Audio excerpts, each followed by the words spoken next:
চিকিৎসকদের সর্বসাধ্য চেষ্টায়ও বাঁচানো গেল না ইনকিলাব মঞ্চের মুখপাত্র শরীফ ওসমান হাদিকে। গোটা দেশকে কাঁদিয়ে সিঙ্গাপুরে চিকিৎসাধীন অবস্থায় তিনি ইন্তেকাল করেছেন। সিঙ্গাপুরে ওসমান হাদির চিকিৎসা দেখভালের সঙ্গে যুক্ত থাকা পররাষ্ট্র মন্ত্রণালয় বিষয়টি নিশ্চিত করেছে। ইনকিলাব মঞ্চের ফেসবুক পেজে ওসমান হাদির মৃত্যুর খবর জানানো হয়েছে। এর আগে গুলিবিদ্ধ শরীফ ওসমান হাদির শারীরিক অবস্থা অত্যন্ত সংকটাপন্ন বলে জানানো হয়েছিল প্রধান উপদেষ্টার প্রেস উইং থেকেও। রিপোর্ট ফজলে রাব্বির। আমাদেরকে গুলি করার আগ পর্যন্ত কোনো কিছুটা আমাদের গায়ে লাগে না, যতক্ষণ না পর্যন্ত বুকে বা মাথায় গুলি চলবে। শরীফ ওসমান হাদি প্রায় 7 দিন ধরে হাসপাতালের বেডে মৃত্যুর সঙ্গে পাঞ্জা লড়ে অবশেষে না ফেরার দেশে চলে গেলেন ইনকিলাব মঞ্চের মুখপাত্র শরীফ ওসমান হাদি।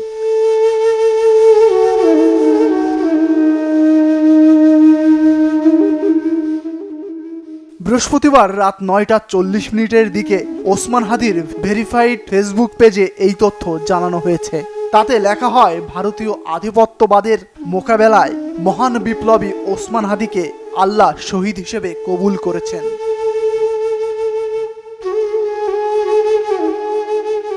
ওসমান হাদি বরাবরই ছিল অন্যায়ের বিরুদ্ধে সোচ্চার। অল্প সময়ে তার কণ্ঠ হয়ে ওঠে প্রতিবাদী ভাষা। ভারতীয় আধিপত্যবাদের বিরুদ্ধে ওসমান হাদি হয়ে ওঠে প্রতিবাদী কণ্ঠস্বর। গণ অভ্যুত্থানে যার ছিল অসামান্য অবদান। আমরা বারবার দাবি করেছিলাম যে গত 3টে যে নির্বাচন বাংলাদেশের মানুষের কাছ থেকে কেড়ে নেওয়া হলো, এই নির্বাচনগুলো করতে আমলা পুলিশ থেকে শুরু করে যারা বিনা ভোটে এমপি হলেন, মন্ত্রী হলেন, তাদেরকে জবাবদিহিতার মধ্যে আনা, যারা রাষ্ট্রীয় অর্থ ধ্বংস করে ফ্যাসিবাদ কায়েমে সাহায্য করলেন।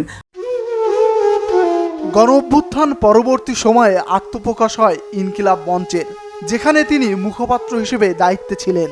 হাদির জন্ম ঝালকাঠি জেলায়। ছোটবেলা থেকেই হাদি ছিলেন ধর্মীয় ও শিক্ষা দীক্ষায় ভদ্র প্রকৃতির ছেলে। আপনি যদি না মানুষের মাধ্যমে এই জিনিসটাকে এস্টাবলিশ করতে পারেন, ভোট কেন্দ্র দখল হবে না, মারামারি হবে না, তাহলে নির্বাচনের ট্রেন শুধু পথচ্যুত হবে না, বরং বাংলাদেশ আবার পথ হারানোর সম্ভাবনা আছে।